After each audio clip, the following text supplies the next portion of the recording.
the truffle torts have cooled, we're going to take them out of the pan. This we just want to set them in a little hot water for a couple seconds, just to loosen the bottom of the mold. Putting it out on the cut board.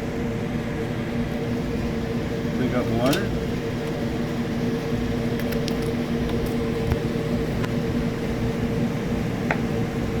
Cut it in about 1/4 inch to 1/2 inch slices. And they're best if they're served at room temperature. It brings out the flavor of the chocolate a little bit more.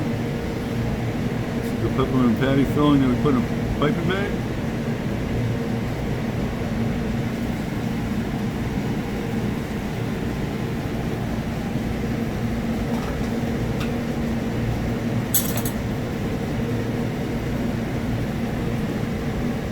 Our fudge sauce.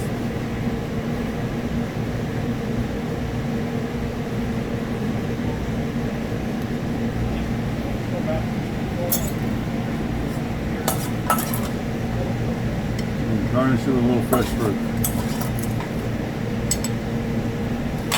And that's our 2020 brew, Flourless Peppermint Patty.